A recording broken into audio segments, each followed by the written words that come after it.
I've been working with DLX for about 5 years now, and I take care of the property management, housing, professional services and insurance sectors.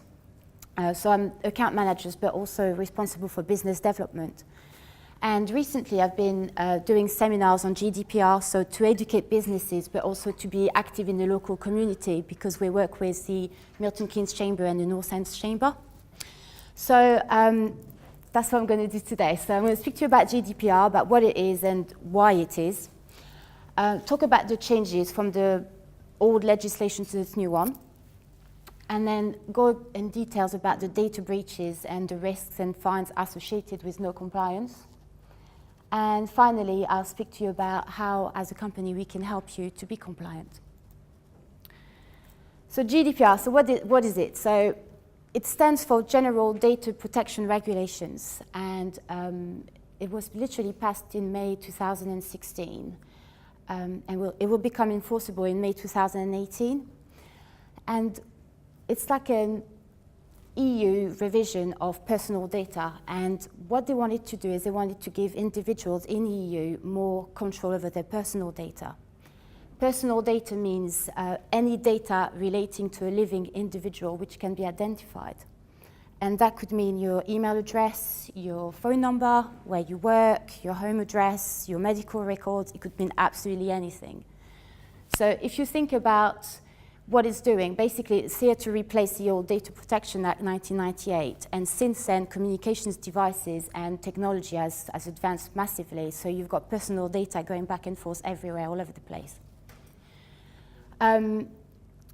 So there's two things that happen. So a lot of businesses, and I'm sure you guys are aware of it in the room, they like really on it and they really want to do something about it. And there's also the other side of it, people who don't want to do anything about it, just burying their heads in the sand. Why? Because of Brexit, because we think that we're not going to be part of the EU next year and we don't have to worry about it. However, by May 2018, it's very likely that we'll still be part of the EU, and because we are dealing with EU residents' data, we're going to have to do something about it anyway. Okay? Okay, so that's the changes. So I'll go through them. So I'll start with Data Protection Officer, and I'll just go clockwise. So according to GDPR, every company is going to have an allocated Data Protection Officer. If you've got more than 250 employees, you need to employ one. If not, you need to allocate one. So for us at DLX, we've got Dan and Tim if Dan is on holiday. So those guys, they need to deal with data protection inquiries and also data breaches. Breach notification. So the ICO in England, the Information Commissioner's Office, is the local authority. So this is the company you have to go to, the business you have to go to, if you get a breach notification. And I'll explain what that could be in a minute. But basically, if that happens, Dan's got to contact them within 72 hours. He's got to tell them what was stolen, what was taken, what the breach could be, what the risks are associated with that breach, and how we're going to mitigate that risk. Okay, so that's all the things you've got to do. In terms of data transfer, if you're looking to transfer data from one cloud system to another, let's say, or one CRM to another, you have to be compliant with GDPR. So, and that goes with privacy by design. It means that any project, IT project that relates to personal data, holding where the data is, and dealing where it is, you have to basically have GDPR in mind. You have to know that it's not just about buying a piece of software and getting the project done. Is it compliant with GDPR? Is it safe? Can it be hacked? Where is the data held? So you have to really change your way of thinking when you're buying new products and new systems. With the geographic scope, so what that means is talking about EU residents, but if you are collecting and processing the data in China, you would think, oh, we don't have to worry about it. But it's not about where the data is processed, it's about what data you're processing. So if the data is relevant to EU residents, you have to do something about it. So it doesn't matter where you are in the world, it's a global issue, it's a global problem, something you have to address globally. Consent, right, so marketing is going to change a lot with GDPR. So it's going to become more like lead nurturing, which means that we're not going to be able to bombard people with information anymore. Individuals will have to opt in and opt out of marketing communications. Pre-ticked boxes are not allowed anymore. You're going to have to literally be able to tick the box yourself saying, I'm happy to receive information from you, and also opt out, so which means that if you don't want to receive information, they're not allowed to send you information anymore. So that needs to be recording on both sides, opt in and opt out. Erasure is an interesting one. So individuals are going to be allowed to go to businesses and say, what kind of information do you hold on me?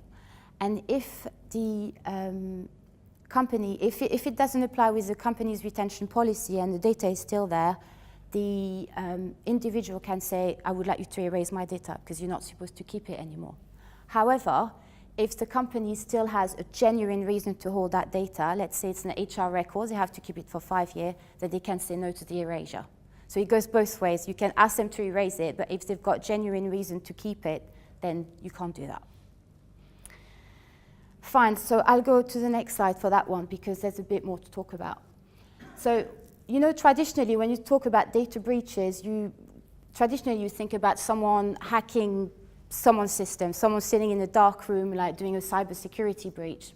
So it doesn't have to be about just that. It could be anything, especially internal breaches. So with GDPR, what I'm trying to say is that it would be good to train your staff, old and new, about the new rules. So if you've got a staff handbook, add a little GDPR bit in there so they have been trained properly about how to collect and process the data, because we're all in this together.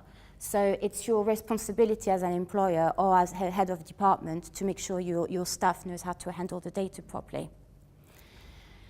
If there is a breach notification, the fines are huge. So it could be up to 4% of your turnover. And for some businesses, it could mean like millions of pounds. It's not just about the money. It's about brand damage. It's about having to make people redundant because you've got to pay those fines. It could be massively detrimental to your business and to what's going on. And also to you, if you're a head of department and the breach happens in your department, you have to think about that. It's really important. That's it. Yeah, next one. So it's quite chunky. That's 20 minutes of this, but there's a lot more to cover. But I just wanted to give you an overview. It's not all doom and gloom, though. The good thing is that you've got Document Manager, and we're already really compliant with GDPR. So I'll just give you some example about how we can help. So we can't stop a cyber attack, okay? This is not what we do. We hold the data. We're the repository for the data. However, if your data is encrypted, once it's in Document Manager, if someone hacks you and then tries to get into your information, they won't be able to do anything about it because they won't be able to read it. So it won't mean anything to them. So that's the first bit of security we can do for you. When I was talking about internal breaches, the audit trail could be really useful because if you've got a disgruntled employee, for example, who's trying to take data with them when they leave the company, or even someone who's deleting data by mistake or sending to the wrong person or accessing data they should not be accessing, you've got the audit trail. So you've got full traceability, visibility about what's happening at all times. Business intelligence. So if you want, you could be using the tool if you're the data protection officer, you could be using it to say, show me a report on how many access requests we've received this month, how much data we've deleted. So it could be used for that as well as other things, but that's just one of the angles you can use it for. And then finally, if it's all set up properly, we can talk about permissions and security. So for example, again, going back to the internal breach, if you're all set up properly, HR should only be able to see their HR records, finance only supposed to see their invoices, and legal only supposed to see their contracts. So again, we can work with you to make sure that this is all done properly, so there is no internal data breach and no one is accessing whatever documents, and we can do that department level and also document level. And no, it wasn't finally, that's finally, it's the retention bit. So retention is something I want to talk to you about because it's not part of the core document manager module. This is an extra of the core document management system. It's an extra module that you need to buy. I'd love to say that you need to buy it, but like for GDPR, it would be compliant with that. So with retention, you can do something really simple, like let's say purge documents after a while. So let's say purge invoices after 7 years, and then the system would do that automatically for you. Or you could do like something a bit more complex, such as, for example, if a document hasn't been accessed through the audit trail for the last 6 months, move it to another archive location. So you can maybe go back to that document later, but it's not sitting on your expensive servers, okay? So that's okay. That's like a very quick overview. I understand it's very chunky and there's loads of questions. So have you got any questions about this right now? So how many years should you retain these? So the retention policies are used. That's your yes. You have to sit with your heads of departments and agree on that. That's not something that we can advise you on. All we can do is work with your retention policy to make sure that documents are deleted at the right time. It all depends on the document type and the data. That's it, because things like transcripts, Yeah. we would have to keep, Yeah. because if people come back to us, then Yeah. we need to. So yeah, a good reason for having it is because it's a legal requirement to have that still. So Yeah. you can then use it from that perspective. Yeah. And I guess it's what information is the core information that you can keep, Yeah. and what should you get rid of. That's right. Yeah. Yeah. And if it's anything that can identify you, so there are elements we need to look at around audit records as well, because if we store data in audit records, even if you deleted the main document, we've got to be careful that actually what will